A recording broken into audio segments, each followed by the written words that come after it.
Ya está Renzo, ya estamos. ¿Me puede dar para compartir pantalla? Sí, no te preocupes, Cecilia. No Ya. te preocupes.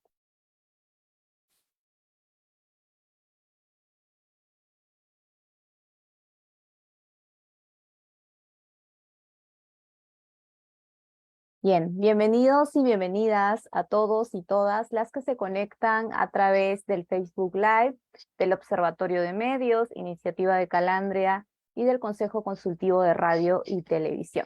En esta oportunidad, otra vez nos reunimos todos los periodistas para poder llegar a esta sesión número 8, donde estamos abordando las diferentes modalidades de la violencia contra la mujer, y en esta oportunidad vamos a abordar la violencia contra la mujer en conflictos sociales y armados, un tema muy poco visibilizado que se requiere ampliar más el debate, ampliar el análisis y la reflexión.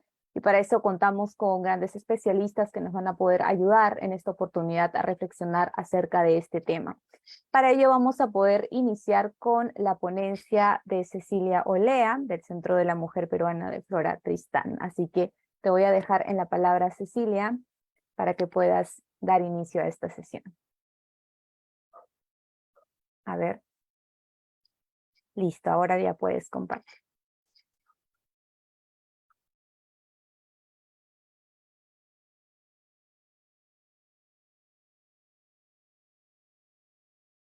Tu micro, Cecilia, creo que está apagada.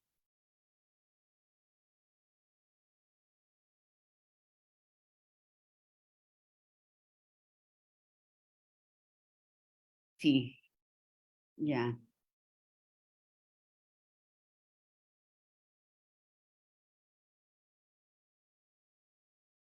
Eh, Tengo dificultad para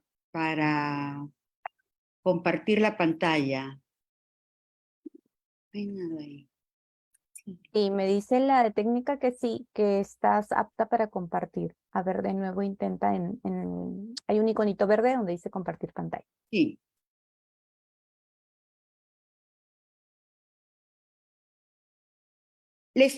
Te paso el PPT y ustedes lo van pasando. Yo les voy avisando. También puede ser. Claro, por supuesto. Ya, genial.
Listo. Se lo he enviado a Rosario. Bueno, mientras vamos viendo la cuestión técnica, quiero agradecer la invitación y quiero también felicitar esta iniciativa de la alianza entre Calandria y el Consejo de Radio y Televisión, ¿no?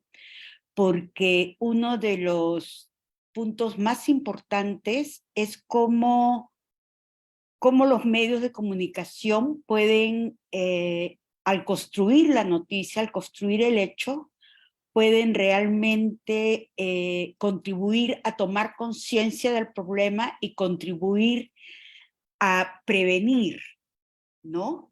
De que sigan sucediendo. La siguiente, por favor. ¿Qué es violencia contra la mujer? está definida como cualquier acción o conducta basada en su género, que cause muerte, daño, sufrimiento físico, sexual o psicológico a la mujer, tanto en el ámbito público como en el privado. Y puede suceder en la familia, centros de trabajo, escuelas, instituciones de salud, en la calle o en cualquier otro lugar. Es importante señalar que este año estamos cumpliendo 30 años de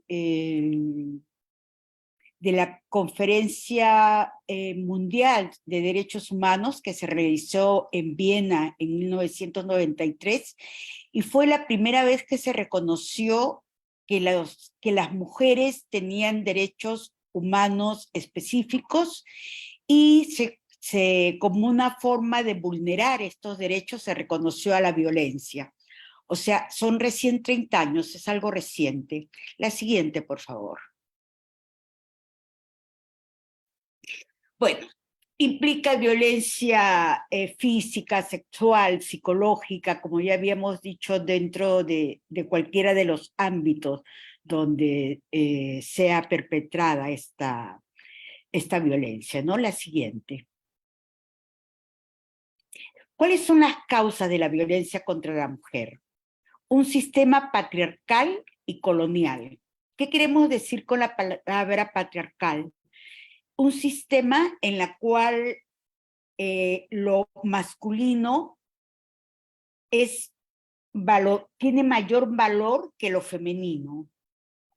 Y colonial en el sentido de que no hay una independencia para el desarrollo de la propia multiculturalidad, ¿no? La desigualdad de las relaciones de poder entre hombres y mujeres y un imaginario, una simbología que subordina y denigra lo femenino. Y sucede tanto en épocas de paz como en épocas violentas, como invitaban a reflexionar en las manifestaciones sociales, ¿no?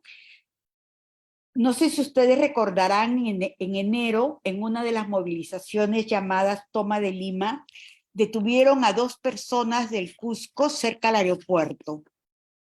Y una señora que tenía, una mujer que tenía como 1.200 soles y un cuaderno con firmas a quienes les había dado dinero.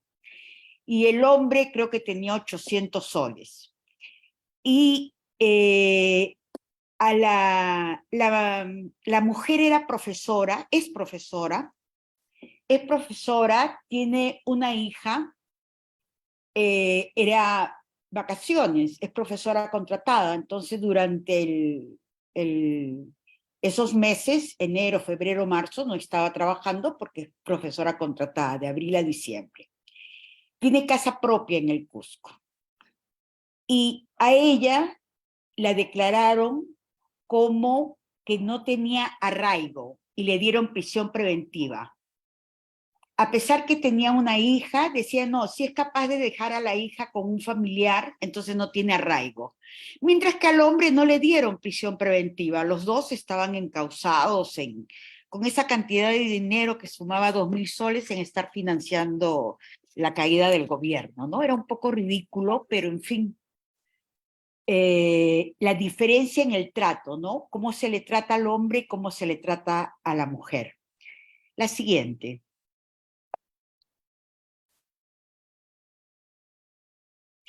Incluye violencia, los tipos de violencia que hay son violencia sexual, que puede ser desde los llamados piropos, que no son un halago, sino más bien es un acoso, un comentario malicioso, manoseo, penetración forzada del pene o algún objeto, la violación y el hostigamiento, el abuso sexual, el tráfico de niñas y niños, el trabajo, la prostitución forzada, como algunos ejemplos de violencia sexual, ¿no? Y son actos que atacan los derechos a la libertad sexual, a la integridad corporal, ¿no? Y en esta semana en estos últimos 7 días han habido 3 casos de niñas menores de edad violadas, a las cuales ha sido súper difícil que les apliquen el aborto terapéutico. Y una había sido violada por un hombre de 82 años, que ahora ha desaparecido, y la otra niña por un hombre de 62 años. Una de 12 años y una de 13 años, ¿no? Es decir, no hay duda que es una, y siendo niñas, no hay duda de que constituye lo que es la violación sexual. Además, podría ser hasta tipificado de pedofilia y está penado con cadena, hasta cadena perpetua, la violación a menores de edad. Y sin embargo, había mucho temor de parte de los médicos a aplicar el protocolo, ¿no? Y ahí es importante cómo hay una autocensura o cómo también frente al conservadurismo, en vez de una de las formas, creo yo, y que en eso se basa la libertad de expresión frente al conservadurismo que te plantea una idea única, es más bien ver cómo escuchas diferentes voces, ¿no? La siguiente, por favor. Bueno, la violencia física, cualquier agresión con las manos, puños, uñas, armas blancas, etcétera. Y la violencia psicológica, ¿no? Que daña la autoestima. La siguiente. Y la violencia económica, ¿no? Se refiere al control que puede tener el hombre hacia la mujer por medio del chantaje económico. Esto se agudiza mucho más en, por ejemplo, mujeres migrantes. Si una mujer migra y está casada con un peruano, este peruano la maltrata, pero su situación migratoria la tiene que garantizar el esposo. Año a año tienen que renovar el carnet de extranjería, como se llama, el documento que les dan, ¿no? Para permanecer en el país. Y el esposo tiene que aparecer como garante. Es decir, muchas no denuncian por miedo a que las alejen de sus hijos, porque al estar ilegales en el país, se corren el riesgo de ser deportadas, etcétera, afecta su posibilidad de trabajo porque no tiene documentos, etcétera. Y eso es algo que hasta ahora no logra cambiarse y está dentro de las leyes migratorias, ¿no? La siguiente. ¿Cuáles son los desafíos, no?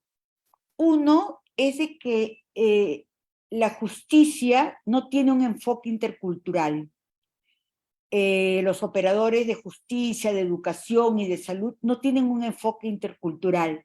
Entonces, eso dificulta que mujeres que en un país multicultural como el que nosotras vivimos, que las mujeres puedan acceder a los pocos servicios que hay y que sean tratadas, según la ley deben ser tratadas en su lengua, y casi nunca en los centros de emergencia mujer hay traductor. Y el otro lado es que la justicia indígena debe de prevenir y sancionar las diferentes formas de violencia contra la mujer. Porque acá desde el mundo urbano, por ejemplo, si yo vivo en San Juan del Lurigancho, por más que vivo en la parte alta, ahí donde ya no llega el agua, puedo bajar del cerro y me puedo subir a un carro y decir que me equivoqué y bajarme sin pagar, suponiendo que no tengo plata para el pasaje, hasta llegar a la comisaría más cercana o llegar a la comisaría que está en el centro de Lima, a la espalda del Palacio de Justicia. Y si tienes plata no te costará más de 2 soles, 4 soles el pasaje. Pero ustedes se pueden imaginar cuando se viven en comunidades indígenas amazónicas o comunidades andinas donde no hay policía, donde no hay establecimiento de salud, No hay nada. ¿Cuánto les costaría ir a presentar la denuncia? Y es mínimo 3 veces que tienes que acudir. Presentas la denuncia, luego tienes que ir a sacar copia y luego te derivan al médico legista. Mínimo vas 3 veces a donde has presentado la denuncia. Una vez sacamos valorizamos cuánto costaría ir a presentar una denuncia de comunidades en el río Santiago, que está cerca al norte del país, población Aguajú, y no salía a menos de 800 soles un viaje, sin considerar el de regreso. Es imposible. Sin embargo, existe la justicia indígena, existen los reglamentos de las comunidades indígenas, y que es importante de que incorporen, ¿no?, la prevención, que reconozcan la existencia de la violencia contra la mujer y que incorporen prevención y sanción. La siguiente. ¿Por qué es tan importante la prevención y cuáles son sus contenidos, no? Una, que existe una sanción social a la violencia contra la mujer. Si bien es cierto, en los últimos 40 años ha cambiado la percepción, imagínense que recién en el Código Civil de 1984, la mujer tiene los mismos derechos que el hombre frente a la familia.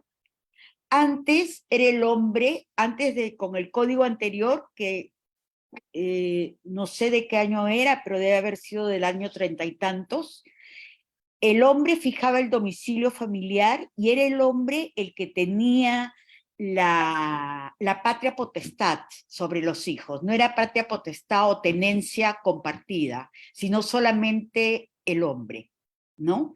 Recién con el Código Civil del 84 cambió. Y lo mismo cambió el contenido del matrimonio civil, porque antes en el matrimonio civil se especificaba el débito conyugal, es decir, de que tenía la mujer que acceder a tener relaciones sexuales, aunque no quisiera. Y más bien en el Código Penal que se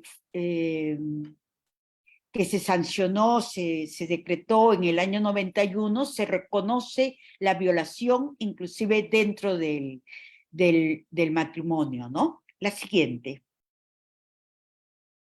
Ya, con eso terminamos y no sé si tienen preguntas. Gracias, Cecilia, por esta introducción y reflexión también de la violencia contra la mujer.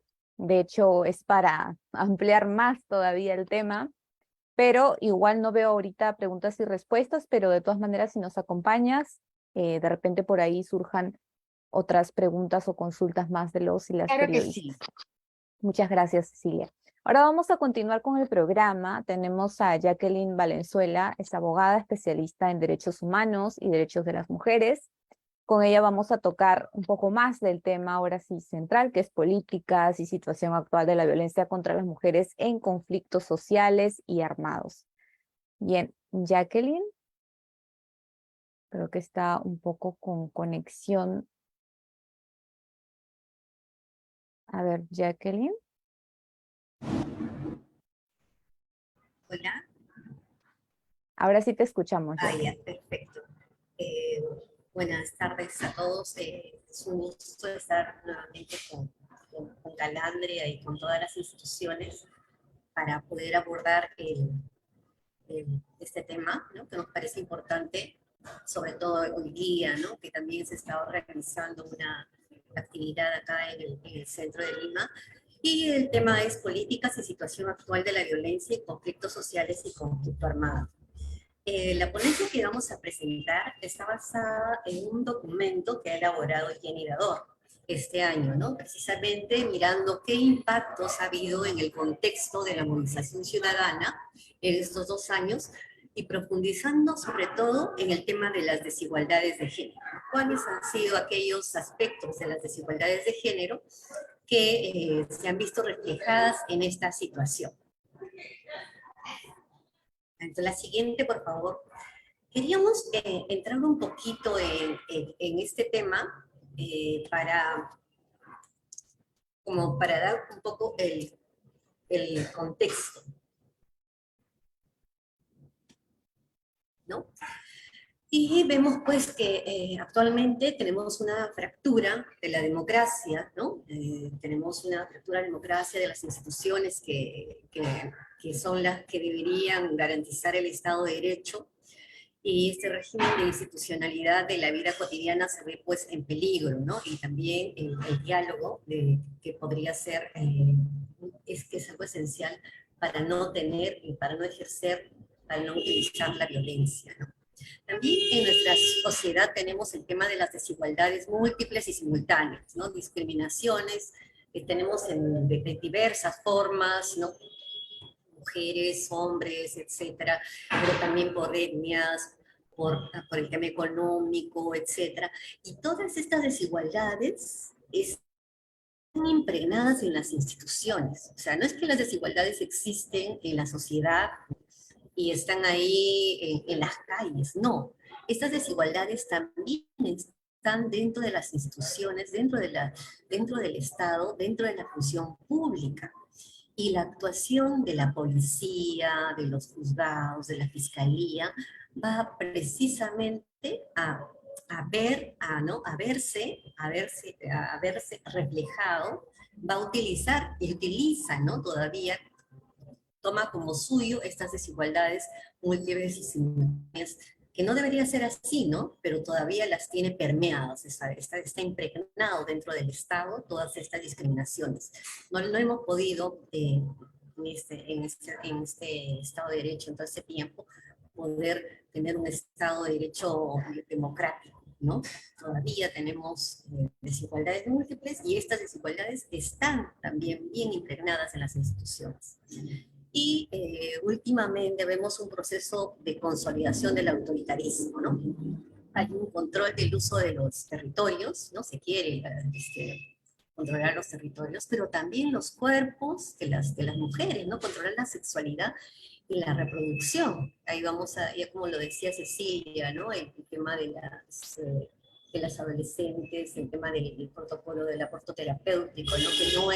Que no quiere ser utilizado por los funcionarios y funcionarias del Estado, ¿no? Y también las narrativas, ¿no? Que se está diciendo, sobre todo a ustedes que son comunicadores y comunicadoras, saben que las palabras, ¿no? La narrativa, tienen significados, ¿no? Y estos se pueden utilizar ciertos discursos con ciertos contenidos que lleven, ¿no? A ciertas interpretaciones que se quieran.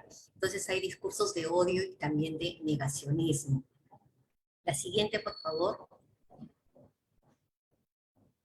Y si bien es cierto, en el Perú hemos tenido avances, ¿no? En las últimas décadas, hemos hablado respecto al género, la desigualdad, el Ministerio de la Mujer, el Programa Nacional, etcétera, pero hay serias amenazas y retrocesos, ¿no? Primero, en el tema del Ministerio de Educación, con el tema de la educación sexual integral, ¿no? Que se ha visto amenazada porque no se quiere reconocer el enfoque de género y hay grupos de poder muy fuertes que están en contra y han logrado, ¿no? Que se revisen hasta los textos y se saquen ciertas cosas. El enfoque de género también está siendo amenazado desde el mismo ministerio, ¿no? Esta semana ha salido ya un documento, el reglamento de la organización y funciones del Ministerio de la Mujer, que lo que hace es bajarle el nivel a la dirección de transversalización, ¿no? El enfoque de género, y ponerlo en otra dirección. Eso le quita presupuesto, le va a quitar mayor posibilidad de desarrollar acciones, etcétera, y la pone debajo de, ¿no? Entonces le quita la posibilidad de la transversalización del género, que justamente para todos estos temas es importante, ¿no? El tema de reconocer las diferencias, reconocer que el patriarcado continúa, reconocer las diferencias. Es necesario que justamente el Estado se transversalice el enfoque de género, que todos sepamos qué es, para qué sirve, ¿no? Y también vemos pues que ya hay, como decía Cecilia, el tema de los embarazos adolescentes. Últimamente se ha visto casos en los que se evidencia que el Estado no está preparado ni quiere atenderlos, ¿no? Ni quiere utilizar los instrumentos con los que ya contamos. Estamos en el año 2023, ¿no? Y ya las mujeres no deberíamos enfrentar obstáculos. Sin embargo, hay problemas de todo tipo y hay problemas de violencia y feminicidio cotidianos. Otro tema que también es importante señalar es el tema de los cuidados. Las mujeres están dedicadas a los cuidados no remunerados. Y se hizo una encuesta, ¿no?, del tiempo el año 2010, que fue la única. Y en ella se demostró que las mujeres destinan más de 39 horas con 28 minutos, ¿no es cierto? 23 horas con 34 minutos más que los hombres en el trabajo doméstico. ¿Y eso qué hace, no? Como dice acá Jenny Dador, las peruanas que viven en pobreza de tiempo, o sea, no tienen tiempo para el descanso, para el ocio, para la participación política, para el trabajo, para el uso, para lo que ellas quieran realizar. La siguiente, por favor.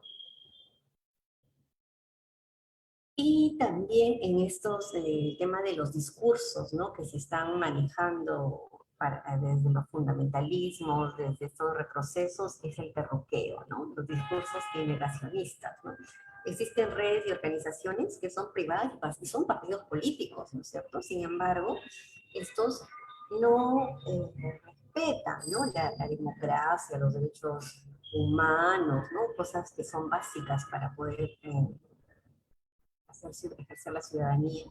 Tenemos el caso de una comunicadora, ¿no?, social, que era activista de una asociación, Creciendo, que promovía el derecho a una vida sin discriminación ni violencia. Sin embargo, hubieron ataques de grupos de antiderechos cada vez más intensos. O sea, no es que digan sus discursos, sino que además buscan atacar, aliar, ¿no?, el otro lado.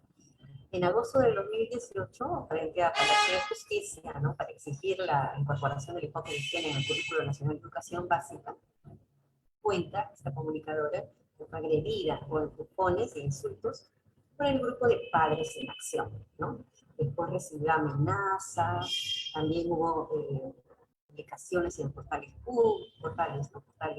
en las redes sociales, diciendo que en realidad ellas eran lesbianas, feministas, marxistas, y mencionaban a los hijos, ¿no?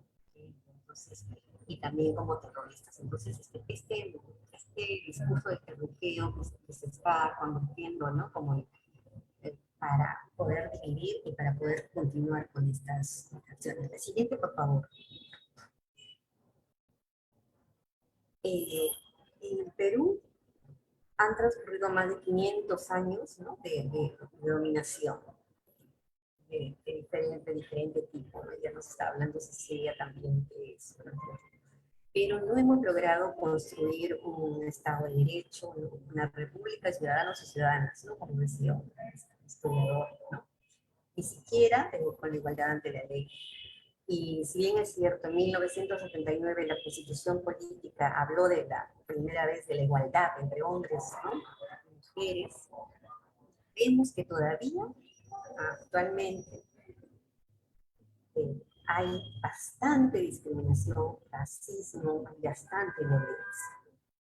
Y fue así que en el año, la década, ¿no?, del conflicto armado, durante el conflicto armado, se vio violencia, y se vio violencia dirigida hacia las mujeres, ¿no?, dirigida hacia las mujeres, y esa violencia dirigida hacia las mujeres es diferente a la violencia que se dirige, ¿no?, hacia los hombres, que se utilizó por la violencia sexual, la tortura. También hubieron esterilizaciones forzadas contra mujeres indígenas y pobres, ¿no? Ellas también fueron terruqueadas, ¿no? Ese es el discurso con el cual tú puedes desprestigiar al otro. El siguiente, por favor.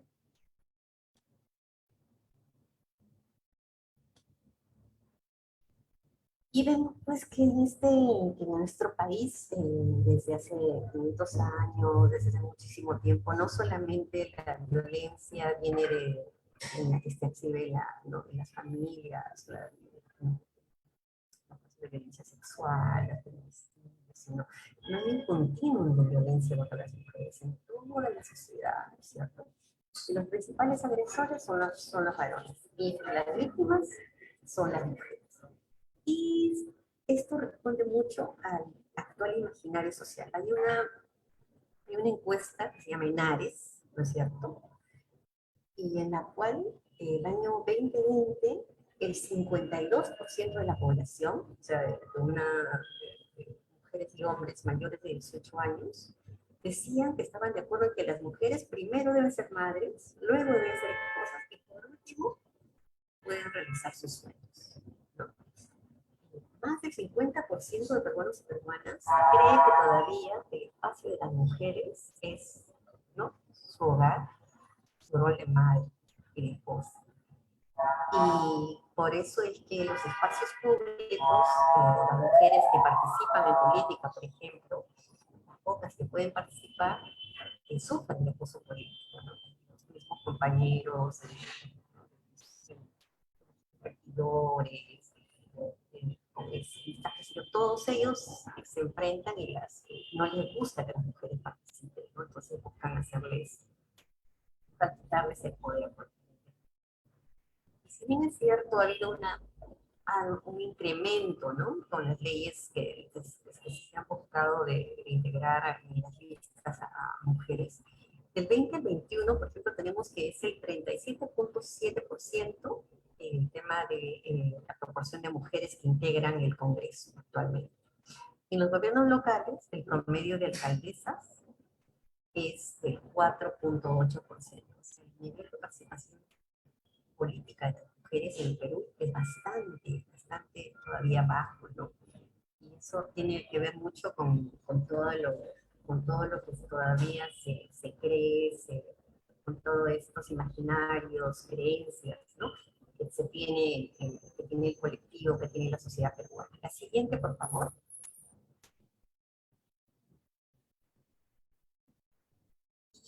En medio de esto, surge pues el autogolpe fallido, ¿no?, del presidente Castillo, que inicia el estallido de una crisis política. Y es ahí donde vamos a ver cómo las mujeres quieren hacer uso del derecho a la protesta, ¿no es cierto? Y cómo reacciona el Estado frente a este derecho, ¿no?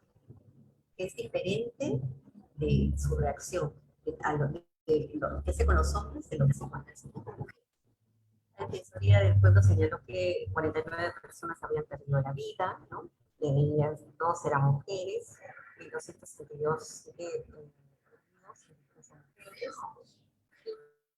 de todos los detenidos, 202 son mujeres, ¿no? Pero también decía Cecilia el tema de la interculturalidad, ¿no?, del tema del abandono del Estado por parte de ciertas regiones, ciertas poblaciones. En los departamentos donde mayoritariamente se concentran se realizaron, se perpetraron estas muertes, el 80% de la población era indígena, ¿no? Entonces, también nos dice que en qué se está pensando, pero dónde están los conflictos, dónde está el abandono, ¿no?, y dónde el Estado ejerce mayor.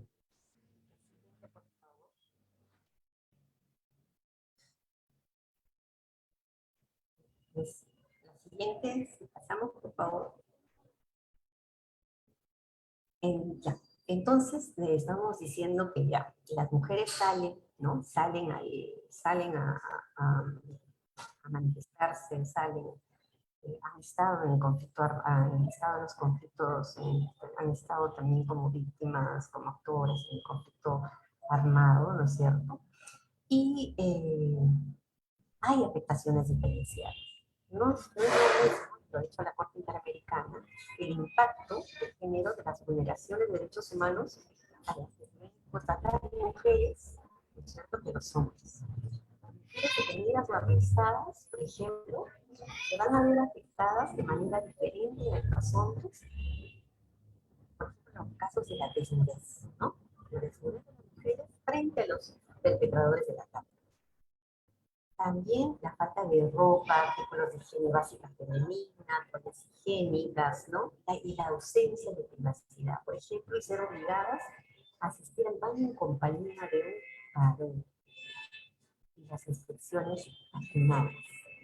¿no? Realizadas algunas, no sé si en forma casi pública, las afecta a las mujeres, ¿no? Todas estas son afectaciones, vulneraciones contra las mujeres que no son en contra de los varones pueden desnudar y todo, pero es diferente el impacto, ¿no? Que pueden sentir las mujeres frente a, y además, las inspecciones vaginales. Todas estas, según la sentencia penal de Castro Castro contra Perú, la Corte Interamericana señaló que sí eran afectaciones directamente relacionadas con las mujeres. La siguiente, por favor. Y todas estas afectaciones tenían connotaciones sexistas y sexuales, ¿no? Estaban enfocados en las partes íntimas de las mujeres, ¿no? ¿Para qué? Para humillarlas y disciplinarlas, para decirles, miren, ustedes no deben hacerlo, no tienen que meterse en estas situaciones públicas, ¿no? Entonces hay que disciplinarlas. Y ahora también lo que estamos viendo, por ejemplo, con las movilizaciones, ¿no? Es que hay un reencasillamiento de los roles tradicionales de género. Vemos que en la mayoría de los casos los hombres les corresponde la vocería pública, ¿no es cierto? Ellos salen a hablar en los discursos, toman decisiones, etc. Y las mujeres, ¿qué están haciendo, no? Ellas están haciendo las tareas de cuidados sociales y familiares. En todos estos tiempos estamos viendo que atienden a heridos, acompañan a las personas, generan los ingresos de sustento familiar, acopian el dinero en seres, ¿no? Entonces, como que se han investigado en los roles tradicionales de género. La siguiente, por favor.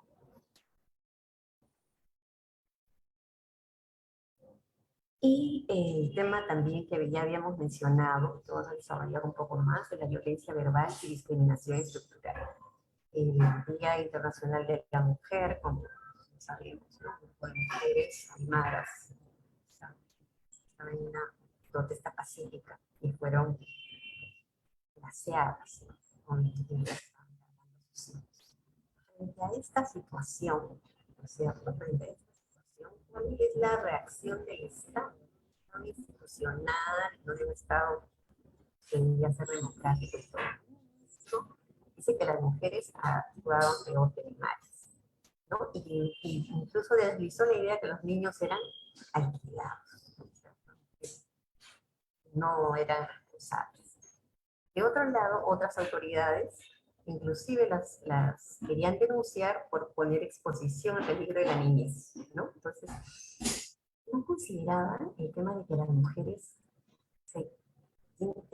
aymaras de muchas regiones andan con los hijos y los cargan, ¿no? Los llevan, están siempre con ellos, siempre, también no tenemos dónde dejarlos y todo. Entonces, no consideraron eso, no consideraron el tema de la protesta pacífica, nada, sino que el discurso siempre ha sido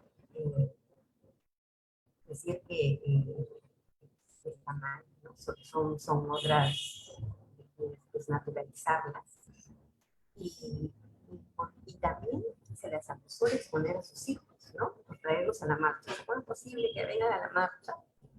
Y con eso se las revictimiza, se las estigma, ¿no? Por una maternidad. En este caso la maternidad que el Día de la Madre y todo, que dicen que les alzan y veneran, no. En este caso es como que no puedes hacer eso porque eres mala, ¿no? O sea, al contrario, ¿no? Si están ellas ahí luchando, protestando con sus hijos, es porque quieren buscar el bienestar, ¿no? De la sociedad, de sus hijos mismos, pero no de esa forma, ¿no? Tienes que quedarte en tu casa, cuidando, ese es tu rol, ¿no? No puedes hacerlo de otra forma, no te permitimos que tú te expreses de manera diferente. La siguiente, por favor.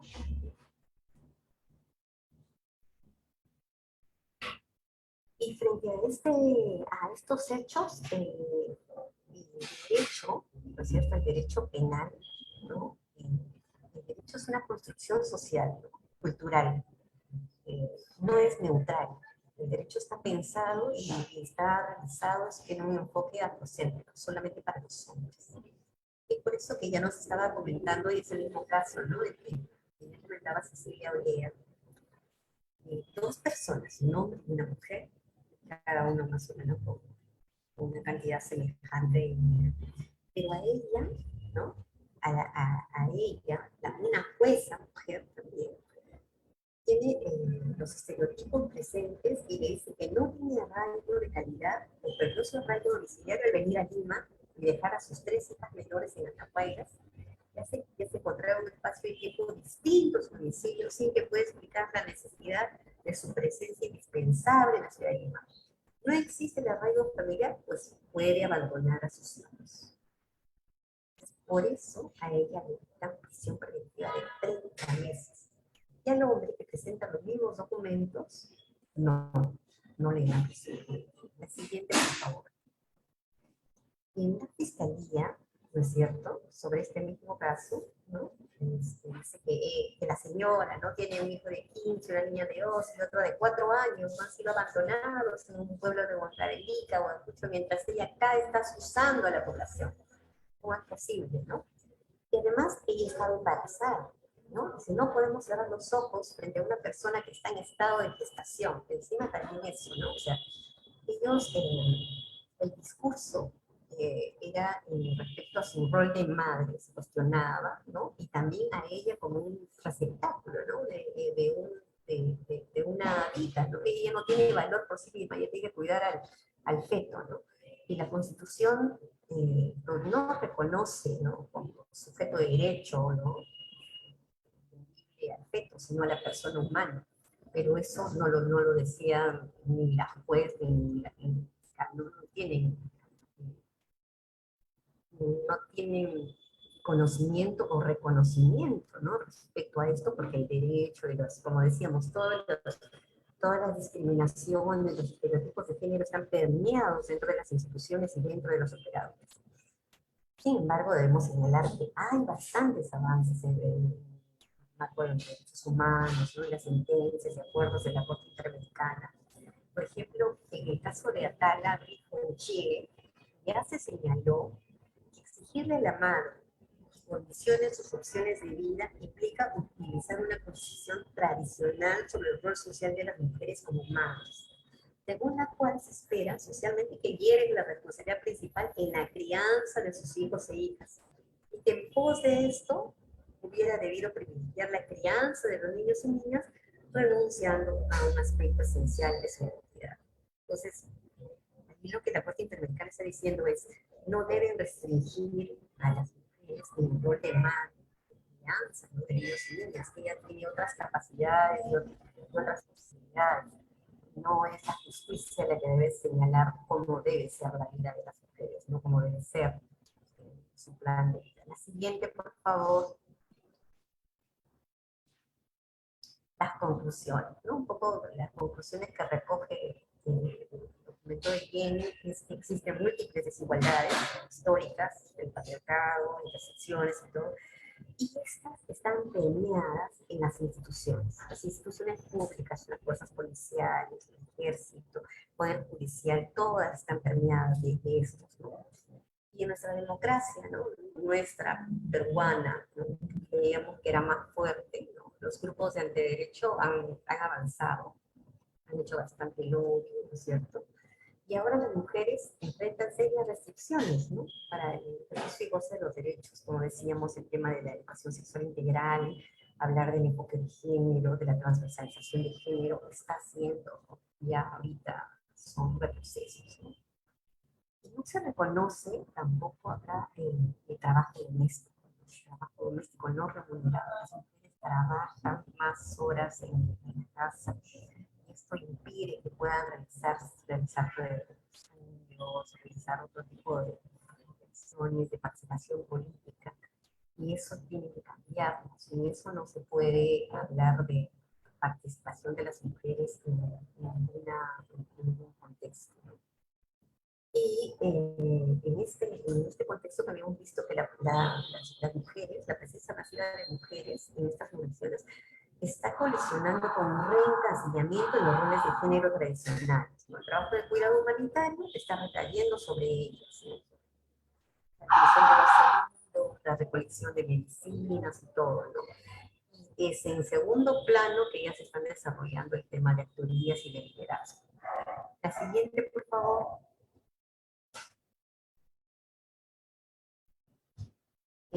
Bueno, hemos visto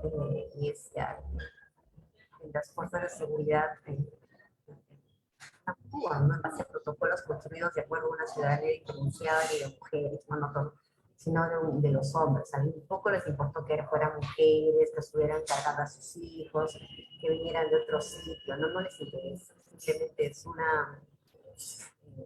una represión sin mirar, ¿no? Sin ver, sin esa perspectiva de ningún tipo, ¿no? De derechos humanos. Y las mujeres, desde este punto de vista, son privadas del conjunto de derechos.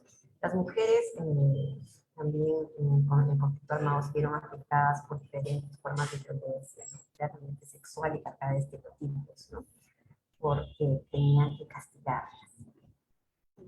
La formación militar de las fuerzas policiales responde pues también a las necesidades ahorita, ¿no? De todo un conjunto, ¿no? Digamos, poderes, grupos de poder, ¿no? Que quieren, está bien, ¿no?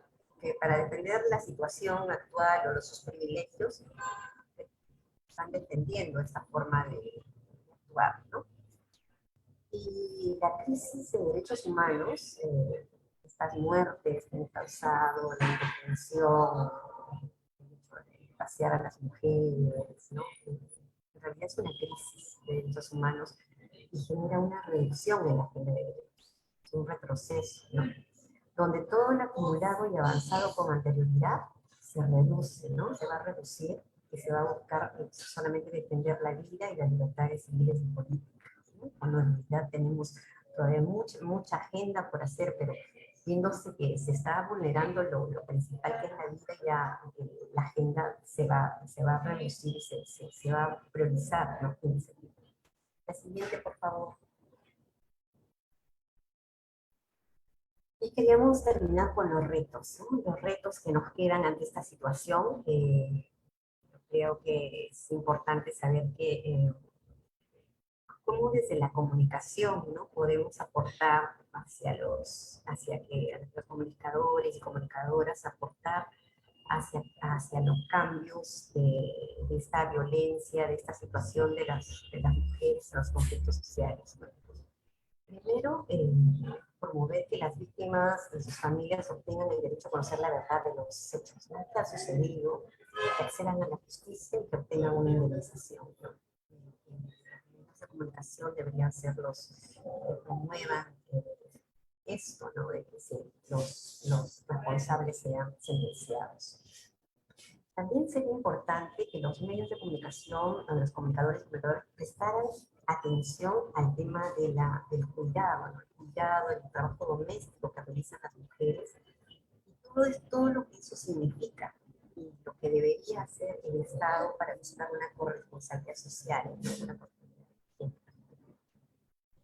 otro tema que también es importante es develar, ¿no? De los medios de comunicación todo el tema de los operadores y operadoras, ¿no?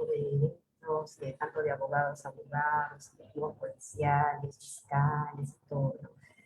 No tienen incorporado el tema todavía de los derechos humanos, ¿no? No de los derechos humanos.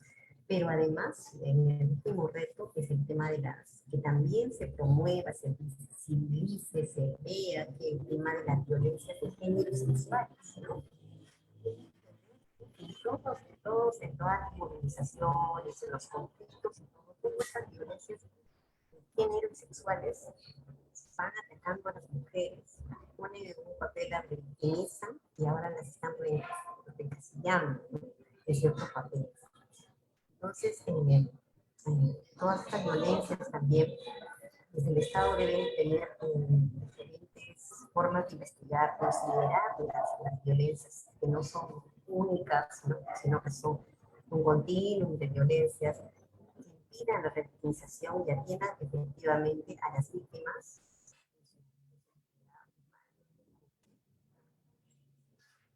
Bueno, y con eso nosotros queríamos terminar.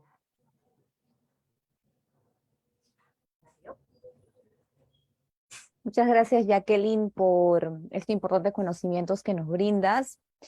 Creo que antes de pasar con Renzo, no sé si me estoy adelantando un poco, pero quizás sí me interesaría, porque hay muchas veces los periodistas nos hacen preguntas en los talleres que realizamos, ¿de dónde encontramos data, ¿no? ¿Dónde encontramos cifras que nos indiquen la cantidad, ¿no?, de mujeres que son violentadas tanto en estos contextos de conflictos sociales o conflictos armados? Entonces, no sé si Jacqueline, ahí nos puedes comentar un poco, ¿no? Porque los periodistas nos valemos mucho de cifras estadísticas, entonces quizás también aporte eso. Sí, yo creo que en esta situación ha ayudado mucho la data nacional, la Defensoría del Pueblo, ¿no?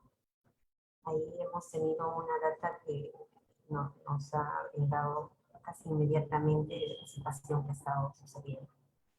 Pero también han habido investigaciones de la Corte Interamericana de Derechos Humanos Informes, ¿no?, de Amnistía Internacional, donde está data específica, ¿no?, del número de personas, casos, testimonios, ¿no?, de lo que ha sucedido, y también hay investigaciones periodísticas de estos casos y ciertos hechos.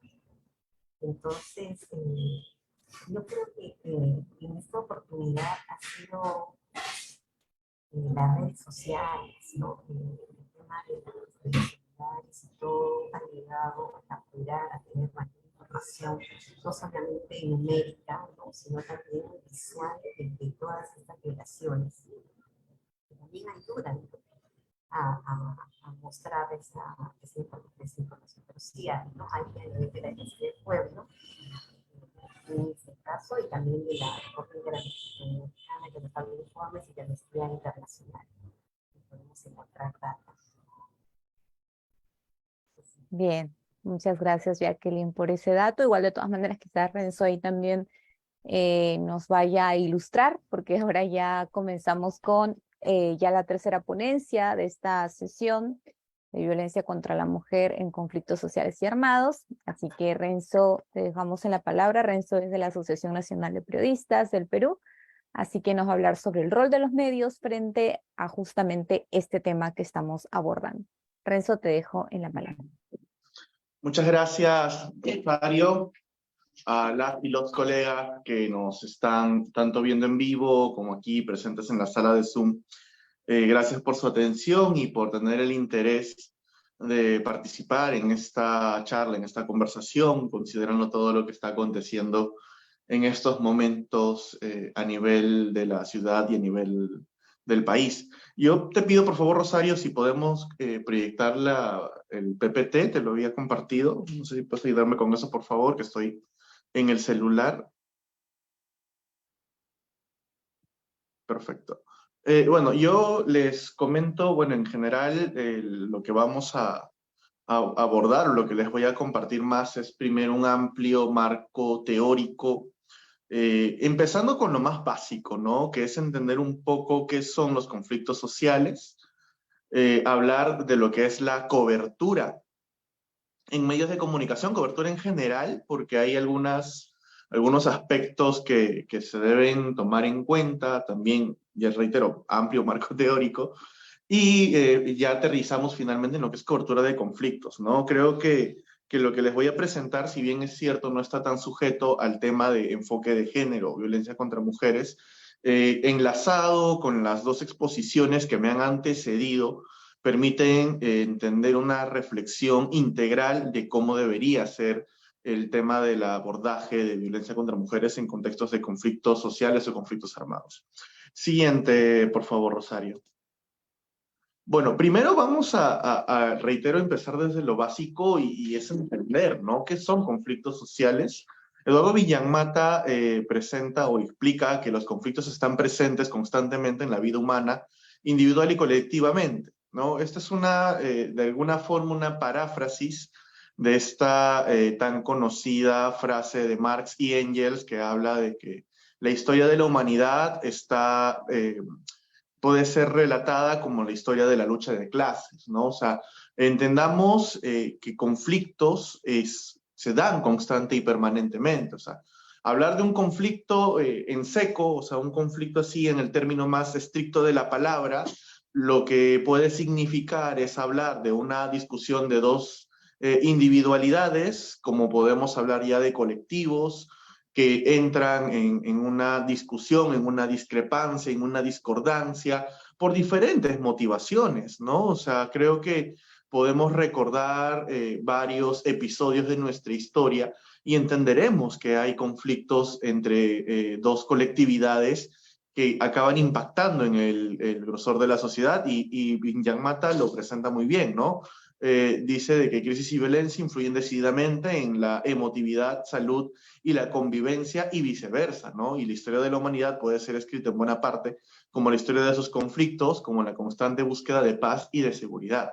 Que esto es un detalle importante, que por más que tengamos una situación de permanente conflicto o de permanente confrontación, discordancia, naturalmente el ser humano va a tener una tendencia a encontrar un espacio común, una conciliación o un entorno de paz, ¿no? Siguiente, por favor. Esto es para entender el desarrollo de los conflictos, bueno, hablemos aquí ya de conflictos sociales, ¿no? Vemos que siempre hay un momento de paz, pero hay causas, situaciones, hechos, sucesos que originan ya el tema de una confrontación.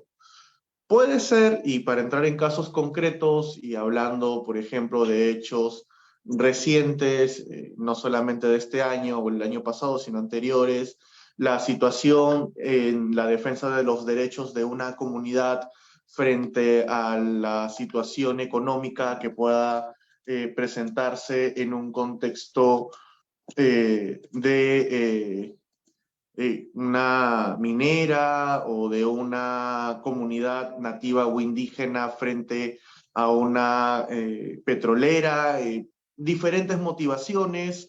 Los conflictos más recientes que han escalado a nivel nacional tenían motivaciones políticas, eso es algo que lo han dicho los diferentes informes y siempre hay una motivación que genera esta fricción inicial. Veamos que no es una situación que viene de un momento para otro, tiene una escalada, tiene un desarrollo.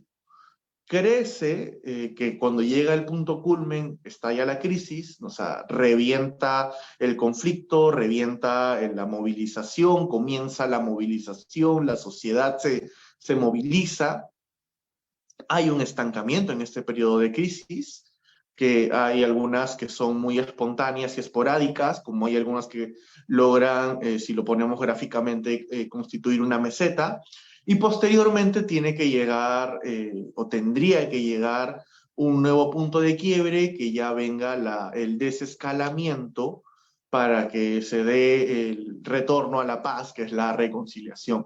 Pero veamos en la siguiente lámina, por favor, Rosario, que nosotros muchas veces, y aquí también vale perfectamente bien el mismo ejemplo del iceberg que se usa en otro tipo de situaciones, nosotros lo que vemos es la punta del iceberg, ¿no? O sea, vemos la movilización, vemos la protesta, el bloqueo de la carretera, vemos el paro, o sea, no, nosotros lo que vemos es el efecto, no la causa de lo que hay en un conflicto social. O sea, estamos observando el resultado de un proceso previo, ¿no? No estamos observando tal cual la integridad de lo que está sucediendo.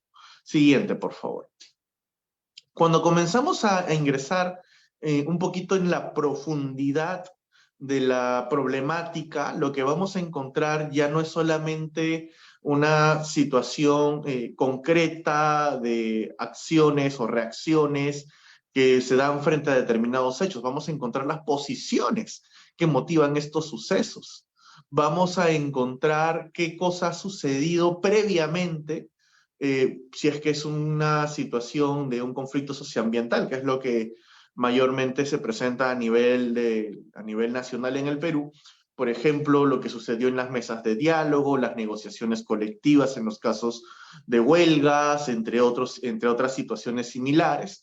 O sea, donde vamos a ver, por un lado, qué está solicitando una parte frente a lo que está planteando la otra contraparte, ¿no? Y están en esta constante interacción para solucionar la discrepancia, ¿no? Retornando al punto que habíamos conversado 2 láminas atrás, de que la naturaleza humana tiende a encontrar un entorno de paz, de acuerdo, de conciliación. Pero si vamos un poco más adelante, la siguiente por favor, Rosario, si vamos un poco más adelante vamos a encontrar de que estos intereses y motivaciones y estas razones que pueden parecer inmediatas tienen quizás problemas más profundos, situaciones más estructurales. O sea, no es solamente, por ejemplo, decir que para hablar de un caso X, digamos que hay una huelga frente a una fábrica, y que el pliego de reclamos, ya vamos a ingresar, ya no vemos solo la huelga, ingresamos un poco más, vemos que el pliego de reclamos de los trabajadores que están en huelga incluye el pedido de que se ingrese a planilla a un número determinado de trabajadores y trabajadoras, pero si ingresamos aún más, vamos a encontrar la problemática quizás de que hay un exceso de tercerización o de que hay un exceso de subempleabilidad en esta entidad empresarial. O sea, vamos a encontrar problemas más profundos, problemas más estructurales, que son los que han ido escalando, o sea que por la propia desatención de los agentes que tengan que darle solución, vamos a ver que hay problemas más a fondo. Ahora, la pregunta es, y esto se los planteo aquí a colegas, periodistas, comunicadores, comunicadoras, ¿cómo relatamos ese desarrollo de los conflictos? ¿Cómo vamos a presentar o cómo vamos a formular a nuestras audiencias todas estas etapas? Porque claro, hay que entender lo que estamos estudiando. Como periodistas vamos a buscar profundizar en aquello que nos va a presentar o aquello que vamos a querer retratar, y tenemos que darle explicaciones y tenemos que dar mayores detalles a nuestro público. Siguiente, por favor. Entonces, hay que entender que aquí ya entra en juego lo que es el tratamiento informativo. Y aquí y es bueno tener claro esta distinción: cobertura periodística y tratamiento informativos, si bien es cierto que van de la mano, son diferentes.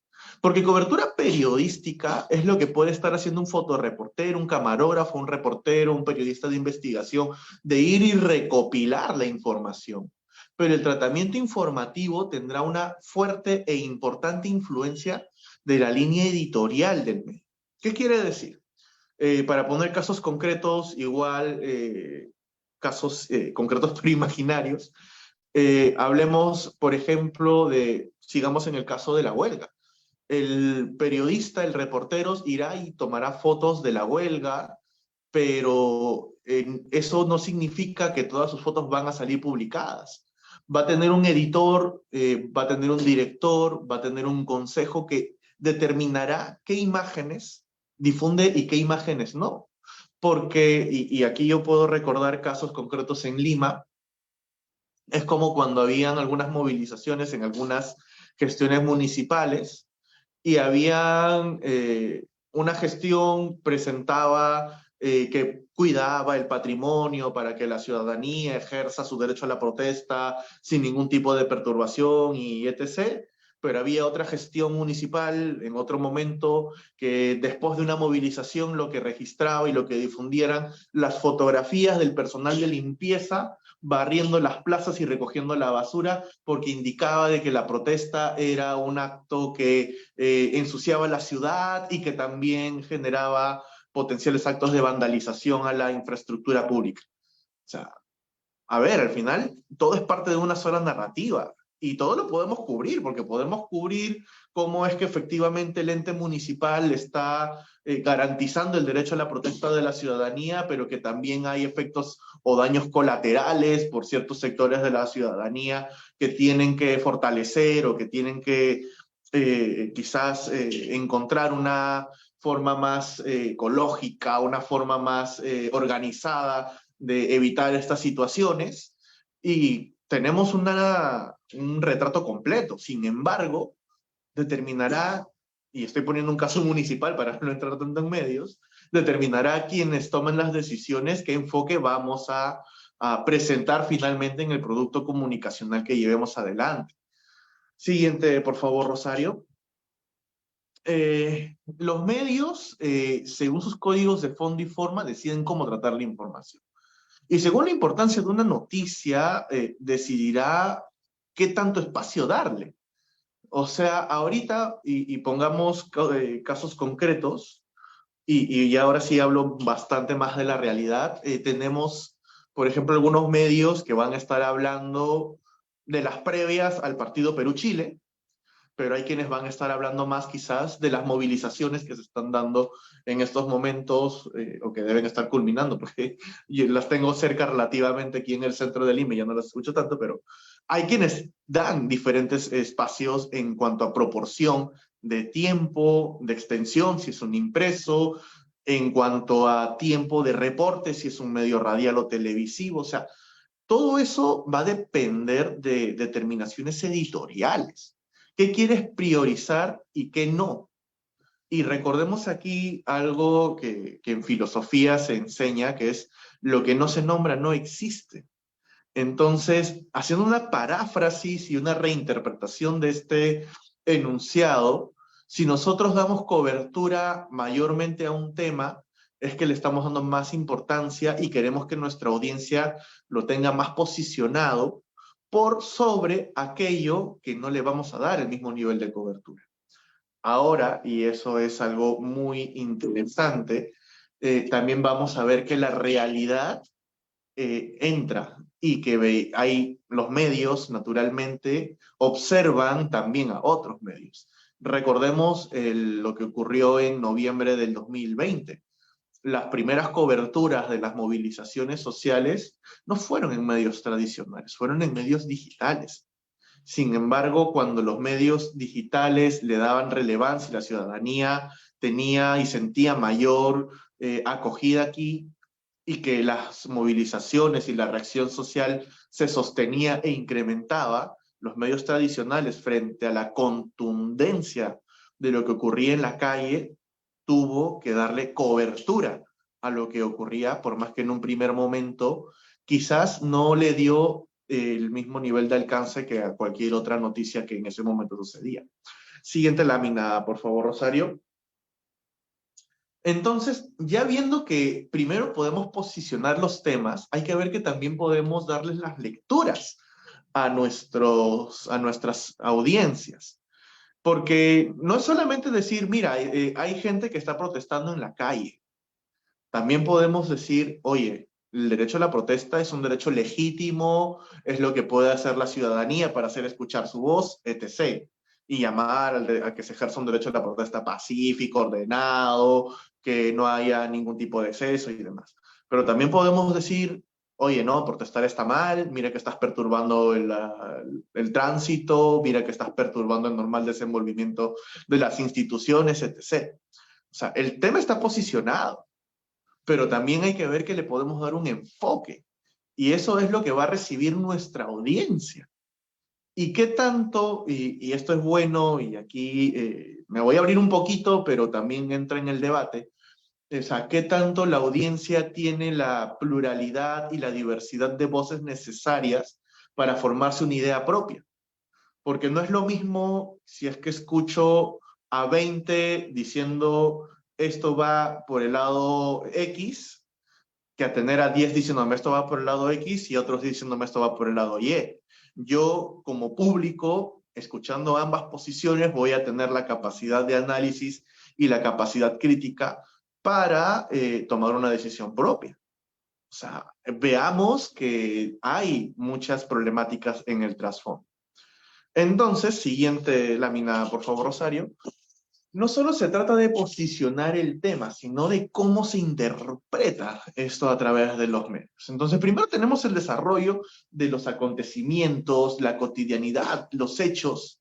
O sea, y ya les digo, hechos noticiosos los podemos ver todos los días. Yo recuerdo que mi profesor de redacción nos decía, nosotros podemos hacer noticia incluso de un hueco en una avenida. porque ahí podemos abordar que por qué no le dan mantenimiento a las avenidas que está haciendo la municipalidad con el presupuesto público de mantenimiento de las vías, de los espacios de tránsito, etc. O sea, hechos cotidianos noticiables bastantes. Pero ahí viene la agenda. ¿Qué temas vamos a posicionar? ¿Qué temas vamos a llevar al debate público? Y en función de qué tan bien nos vaya posicionando estos temas o estos hechos en el debate público, ¿qué enfoque le vamos a dar? ¿Qué lectura le queremos que el público, que la audiencia tenga de estos acontecimientos? Aquí juega un papel importantísimo la posición ideológica que tenga el periodista o el medio. Y hablemos de posiciones ideológicas, porque no es pecado tener una posición de pensamiento particular, pero lo que no podemos hacer, y en esto sí hay que ser totalmente autocríticos, es decir, que somos neutrales o imparciales cuando en el fondo o a sabiendas estamos en una posición a partir de lecturas individuales. O sea, todos tenemos derecho a tener una posición personal, individual o particular, si es que ya queremos ir a espacios de medios. Pero lo correcto y lo adecuado es que nuestras audiencias sepan desde qué posición estoy dando yo la información. Porque no va a ser lo mismo que yo informe teniendo una lectura de derecha que teniendo una lectura de izquierda. O sea, son lecturas diferentes a hechos objetivos, concretos, reales, palpables, demostrables, que los puedo evidenciar. Entonces, es bueno que podamos entenderlo. Siguiente lámina, por favor, Rosario. Y entrando propiamente en el abordaje de los conflictos, veamos que cada medio selecciona determinadas informaciones, resalta aristas concretas y da voz a sus fuentes de información, que no son todas. Ojo, o sea, no siempre abordamos todas las fuentes. O sea, hay veces que vamos a priorizar una fuente por sobre otra. En sus vorágine diaria convive con la tentación de hacer del conflicto un espectáculo excitante. Y aquí hay un problema, porque muchas veces en el ánimo de posicionar los temas, tendemos a la morbosidad, o hay una tendencia a la morbosidad de parte de los medios. Y esto es una situación problemática, porque más allá de encontrar o de explorar los problemas profundos y que la ciudadanía pueda entender las situaciones estructurales que hay detrás de un conflicto, se va a quedar en la imagen de lo que ve. O sea, por poner casos concretos recientes, entender el conflicto de Israel y Palestina no es solamente ver las imágenes de todo lo que ha sucedido humanitariamente y de todo lo que está sucediendo humanamente en la Franja de Gaza. O sea, hay situaciones más estructurales que se pueden entender. Sin embargo, si nos quedamos solamente en un bombardeo, en muertos y en heridos, que sí es importante dar la cifra, pero no es todo lo que hay que informar, nuestra lectura no va a ser integral. Y nosotros tenemos que esforzarnos por dar lecturas integrales a los hechos de relevancia pública. Entonces, cuando al ver una guerra sin entenderla, la audiencia legitima el uso de la fuerza como alternativa necesaria. Por ello cobra tanta importancia la calidad del periodismo. O sea, nosotros tenemos que procurar un periodismo de calidad, plural, que tenga la diversidad de fuentes necesarias para que el público pueda formarse una opinión al respecto. Siguiente, por favor. Y esta es una situación importante. La manera de cubrir los conflictos puede influir a nivel perceptual en los ciudadanos. Puede ser un insumo para las actitudes positivas o negativas que la población se forma de los actores y discursos del conflicto. Puede tener un impacto mayor en el escalamiento. Y eso es cierto, y recordemos conflictos sociales que han sucedido aquí en el Perú. O sea, si en algún momento había una mesa de diálogo en la zona donde estaban protestando o manifestándose algunas comunidades, algún medio transmite de una forma determinada una declaración pública de una autoridad que tiene competencia en este conflicto y ha acabado enardeciendo más o sosteniendo por más tiempo lo que sucede. Siguiente lámina, por favor. tanto en titulares como en el desarrollo de la noticia, en noticieros de radio, televisión o de prensa escrita, cuando se trata de cubrir los sucesos del conflicto armado, muchas veces se recurre a un lenguaje guerrista insuflado de patrioterismo. Ojo, esta es una situación que la vimos, por ejemplo, en el COVID. Y recuerdo el periodo COVID porque recuerdo muy bien cómo era que había una narrativa de guerra. O sea, la narrativa era, acabemos con el COVID, era, acabemos con el enemigo, venzamos al COVID. Pero claro, cuando sale el ejército, que el ejército está preparado o tiene formación para un tipo de contextos de guerra, y ve que no tiene un enemigo concreto, palpable, comienzan algunos problemas, porque tienes que luchar contra el COVID y tu pedagogía es de guerra. Entonces, si tú dices que para luchar contra el COVID tienes que quedarte en casa y ves a un ciudadano que por una circunstancia X, que es muy urgente, está en la calle, este personaje que tiene esta formación, lo que va a entender es que esta persona, por vulnerar la estrategia de ataque, no es aliado. Entonces hay que tener mucho cuidado con las narrativas. O sea, o la narrativa de la delincuencia, por ejemplo, que es un tema muy vigente en todo el territorio nacional. O sea, ¿cómo abordamos la narrativa de la delincuencia? O sea, decimos sí que los apresen a todos, que los maten a todos, la pena de muerte, a costa de todo lo que puede significar, o hablamos de buscar y entender los problemas estructurales que hay en la delincuencia para buscar alternativas de solución más concretas al mismo tiempo que vamos dando contención a la problemática vigente. O sea, buscar enfoques integrales es ver más allá de lo que nos están presentando. Siguiente laminada, por favor. Y ya con eso termino el marco teórico y vamos un poco al análisis. Los contextos de violencia desvelan los condicionantes de los medios de comunicación y el rol que juegan en la sociedad.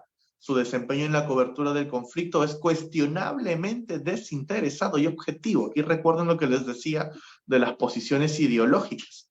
Toda vez que es dudoso abstraerse de las predilecciones de diferentes signos, sean estas económicas, sociales, culturales o ideológicas.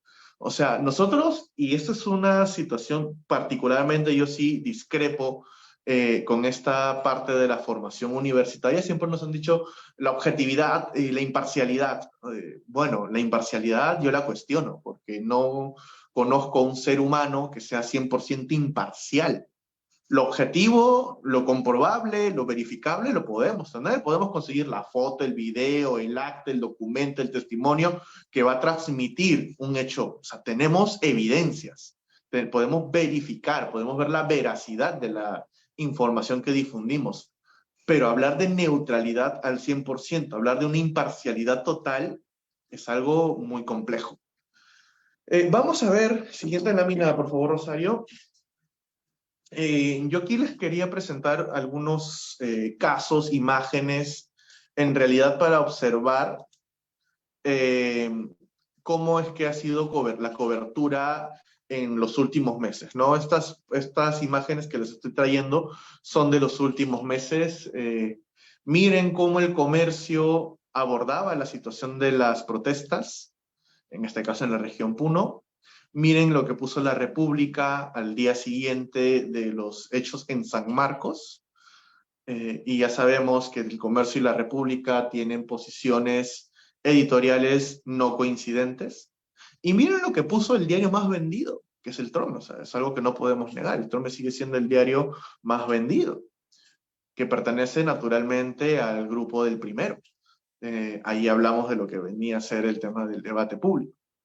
O sea, vemos que se sostiene no solamente el tema posicionado, sino también el enfoque. Siguiente, por favor, Rosario. Aquí hay dos flyers de dos medios. Sí, tienen multiplataformas, pero son eminentemente o inicialmente radiales, que son RPP y Exitosa. Ambos ponen citas textuales. O sea, miren el detalle. Pero miren qué plantea RPP y qué plantea Exitosa. Y miren de qué forma, o sea, porque en una imagen vemos a un personaje concreto a quien le podemos atribuir la cita que están presentando, y en el otro vemos una imagen colectiva y que no menciona el autor de la frase, pero que ya transmite un mensaje. Entonces, es una situación que hay que ir evaluando, ¿no? O sea, cómo vamos compartiendo. Siguiente lámina, por favor, Rosario. Estas son de medios televisivos.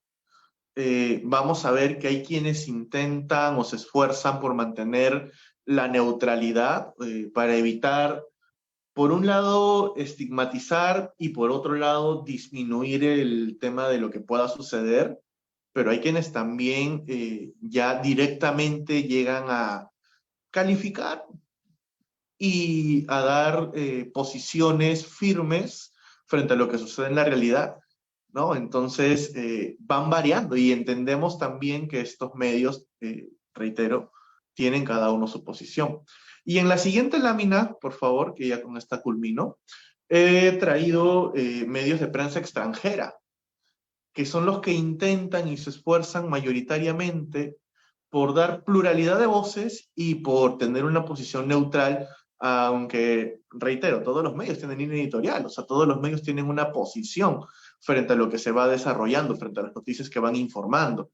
Entonces, quizás vemos que estos son textos más descriptivos, con imágenes que también son descriptivas, más que llegar al hecho de dar una posición o una lectura determinada. Siguiente, Rosario, y yo con eso culmino. La verdad, he querido quedarme en una posición de análisis, principalmente porque considero que ustedes son los que tienen que, como vengo diciendo a lo largo de la exposición, formarse la opinión o el resultado de lo que se les ha expuesto, ¿no? O sea, creo que podemos discrepar naturalmente, podemos discutir naturalmente. O sea, la libertad de expresión está antecedida por la libertad de pensamiento y podemos entender que no vamos a coincidir en todo, pero creo que hay una lectura de cómo es el abordaje de los conflictos sociales en los medios y bueno, les he compartido algunas reflexiones para que podamos tomarlas en cuenta. Muchas gracias. Gracias, Renzo, por tu exposición, por la reflexión que nos has brindado, ¿no?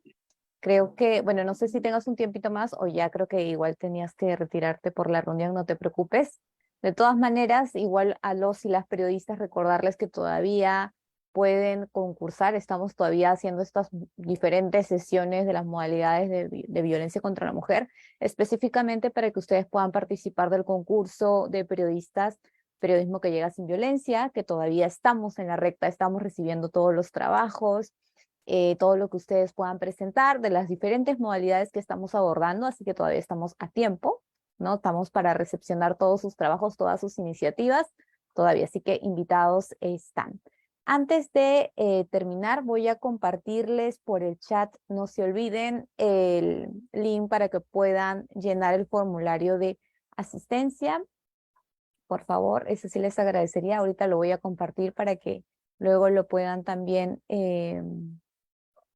llenar, no se preocupen con tiempo, siempre les damos tiempo, así que ya está en el chat. Muchísimas gracias a todos los y las periodistas que han estado presentes en la sala, algunas personas que también se conectan a través del Facebook Live, y está perfecto porque así podemos reflexionar más. No se olviden que el siguiente jueves vamos a seguir con estas modalidades de violencia contra la mujer, que todavía vamos a tener todos los jueves a partir de las 5 de la tarde, abordando las diferentes modalidades de la violencia contra la mujer con diferentes especialistas que nos ayudan en esta importante reflexión y visibilización de las temáticas propuestas.